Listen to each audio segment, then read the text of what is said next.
Good afternoon, children.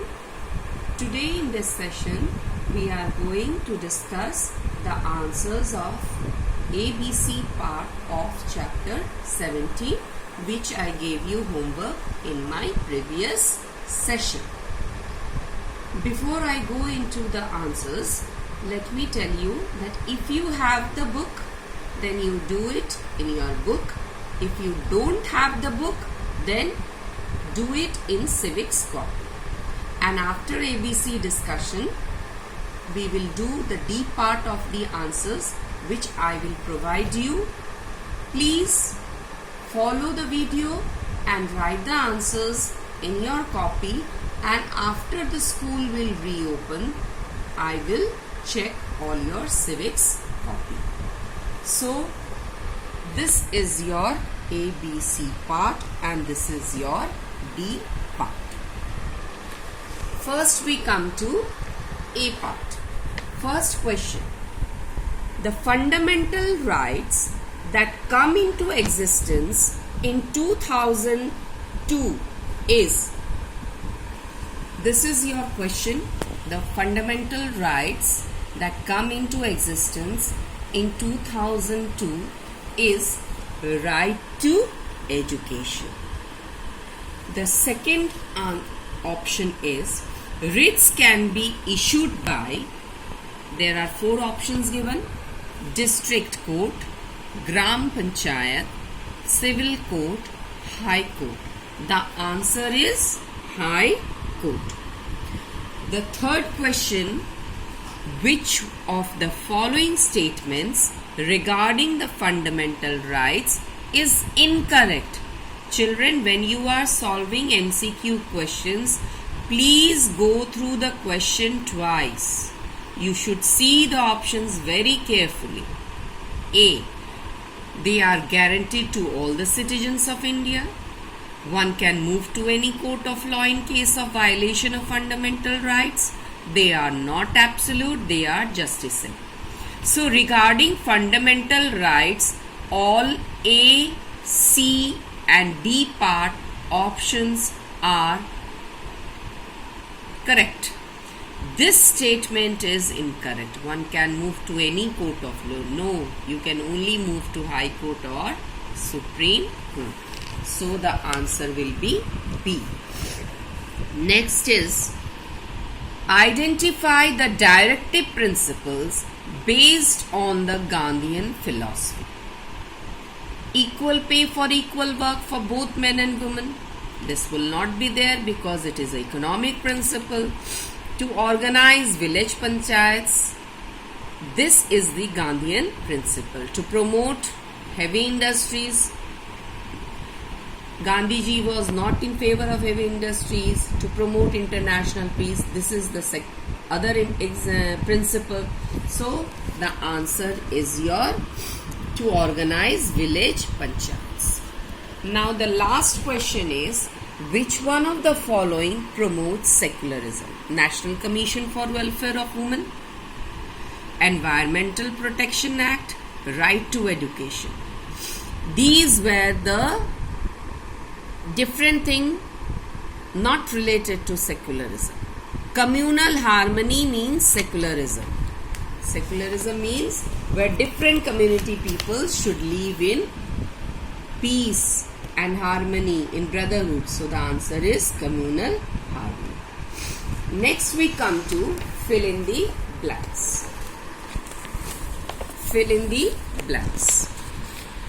First is, dash guarantees the fundamental rights to all the citizens of India. Constitution. Second is, right to work has been implemented for the rural unemployed under Manrega. That is, I gave you the full form of Manrega. The practice of dash has been abolished to pave the way for social equality. The practice of untouchability.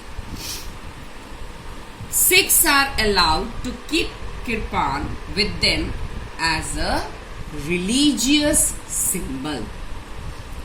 Freedom of religion does not mean that there is no check at all on your religious activities. Answer will be religion. Yes, it does not mean that whatever we want to do we can do. There is some restrictions. As I told you, fundamental rights are not absolute. There are some restrictions on it. Match the following. That is C part. Secularism, 42nd Amendment Act. It was added the word secular in the Indian Constitution. Abolition of untouchability. It is found in right to equality, where this untouchability was abolished. Fundamental duties. Promotes harmony. Quo warranto. This is also one of the writ. We have read 5 writs. This is also one of the writ. Next is directive principles of state policy, non-justiciable. Yes, this is only the big difference between fundamental rights and directive principles, that fundamental rights are justiciable whereas directive principles are non-justiciable. Now we will come across the short questions, that is questions in brief, where we have to write the answers between 50 to 70 words. Explain the significance of fundamental rights in our day-to-day life. Significance of the fundamental rights. Significance, you can say in other words, importance. Do fundamental rights have some importance in our life? This you have to write. Children, I will tell you one thing more also, that always try to write the answers in points. It will be very helpful for you, because if it is of 3 marks, you have to write 3 points, and the point should be meaningful, to the point. Don't try to write in paragraph. If the answers are possible to write in points, then please try to write in points. This will be, you can say this will help you to score good marks. So, explain the significance. It may come for 2 marks or 3 marks. So, I have given you almost all the answers in points. First, you will write that the fundamental rights are important to us in our day-to-day life by the following points. First point, democracy is meaningless without rights. Democracy is meaningless without rights. In my introduction of this chapter, I told you that where there will be no fundamental rights, democracy will be meaningless. So unless and until the people enjoy these fundamental rights, civil rights, that is political rights, then only our Indian democracy can run smoothly. Second point, rights are guarantees when the things go wrong. If there is any type of violation, or you can say if some wrong things are being done against anyone, so these are the rights by which everything can be rectified. Everything can be done in a smooth way. Next point, it protects the liberties and freedom of the citizens. Fundamental rights is only the source which protects the liberties and freedom of the citizens. Fourth point is, it also acts as a means to redress the violation of the fundamental rights.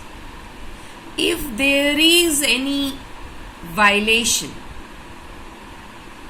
fundamental rights also serve or also act as a means through which we can redress against that violation. As I told you that the last fundamental right is right to constitutional remedies, where you can say it is the soul of all the rights. Why this is called? Because if there is a violation of fundamental right, under this right, constitutional remedies, fundamental rights, it has been provided 5 writs through which we can go if there is any violation of fundamental rights. So through this we can redress our problem. So these are the 4 significance.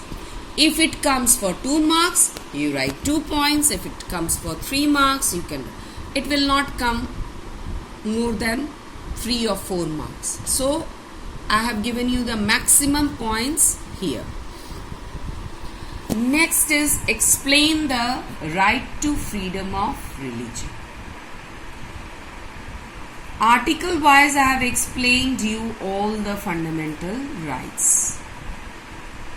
So this fundamental right deals with Article 19, right to freedom of religion. So here, what are those answers? You can write this way also, or you can write from the book. I am also going to show the pages of this book. Right to freedom of religion deals with Article 25 to 28. There are 4 provisions. This is the page of your book. From here also you can write the 4 provisions, right to freedom of religion, or you can write it from here. I have given the same content here also. Freedom to practice, profess and propagate any religion. Freedom to every religious institution to manage its own affairs in matters of religion. Means here the state will not interfere. No religious instruction can be imparted in educational institution which is managed by state funds. And the last is, state will not collect any taxes for promotion of any particular religion, because state does not have any religion of its own. Now the next question is, fundamental rights are justiciable and are protected by the court. In the light of the above statement, explain the right to constitutional remedies. Children, it is very important that first you should understand the question. If you don't understand the question, what it is asking you, many times I have seen that children know the answer, but once the question is twisted in a different manner, it becomes difficult for the children to give the answer.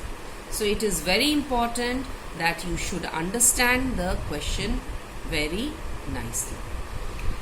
Fundamental rights are justiciable. I hope so that you have all understood this, because several times I have told that this is only the point where we find the difference between fundamental rights and directive principles. And is protected by the court. Yes, fundamental rights are protected by the court. How?